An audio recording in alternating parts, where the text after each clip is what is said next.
За ингээд санаа шинжилгээ ухааны технологийн сургуулийн мэдээлэл холбоо технологийн сургуулийн Gravity Falls баг байна.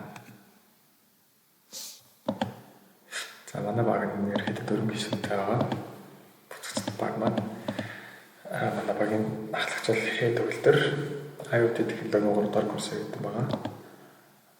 Гордын дизайныг хариуцсан гишүүн маань болохоор энэ бишрэлт уцгуул 2 дахь курсыг өгдөг. Схем зохиолчлын хариуцсан гишүүн маань Эрдэнэ уцгуул 2 дахь курсыг өгдөг. Хөсрөлт механикийг хариуцсан гишүүн маань Дагва электроник 3 дахь курсыг өгдөг байгаа. За маа багийн зорилго бол заасан цагт хамгийн богино хугацаанд очих 2 дугаар газраар явж буцагчийг хийх гэсэн зорилготой байгаа. Тэгээд ерөнхийдөө буцагчийн маань дизайны хувьд бол ер нь нийтлэг байдаг.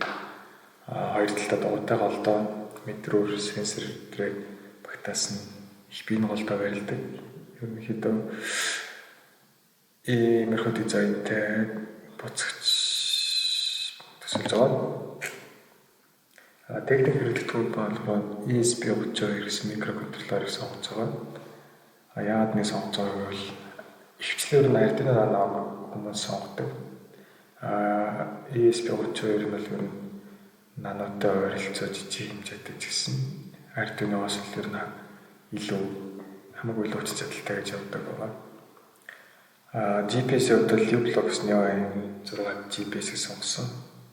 Энэ GPS ер нь модулыг сонгосон. Энэ модуль нь ер нь хвчлэн Монгол их байдаг.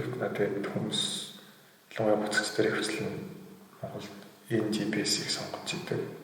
Концептер ч гэсэн. Саад метрөөрийн хувьд бол энэ TOF laser range sensor гэдэг энийг сонгосон байгаа. Энэ нэр нойрын 5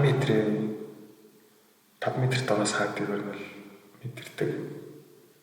За энэ 5 метр гэсэн. Энэ хвчлэн хүмүүсийн хэрэглэдэг нь ультрасоникоос бол тэр нь хамаагүй илүү байгаа. Тэгээд мэдээж 2 дугуйтай чинь 2 мотор хэрэглэнэ. Тэгээд моторын хэрэглэлтийг бол L203 тийм мотор драйвераар зохицуулах байгаа. Тэртэж. Тэгээд 3.3 вольтын хүчтэй тогтворчуулагч хэрэгтэй. Яагаад гэвэл ESP32 микроконтроллер маань 3.3 вольтоор ажилладаг. Тэгээд шугуурны хувьд бол ер нь газар дуулахтаа буцагчаа газар дуулахтаа ер нь шугуур ашиглана гэж тохирсон байгаа. Тэгээд материалыг нилон материалаар ингэж тохирсон байгаа. Нилон материалыг нөлөө сайн гэж ярилццаагаад. Тэгээд шугуурны хэлбэрийн хувьд бол дугуй хэлбэрийн шугуурыг илүү зөмөр гэж хоорондоо ярьж тохирсон байгаа. Тэгээд адаа дэмжлэхэд бол DDS болон шүтээс сургууль маань хөрөнгө оруулалт хийхээр болсон байгаа. Тэгээд DDS болон сургуультаа маш их баярлалаа. Тэгээд манай багийн пэйж утас ерөнхийдөө бол байгаа. Тэгээд дээр мэдээлэлүүд оруулаад явж байгаа. За тэгээд анхаарал тавьсан явдал маш их баярлалаа.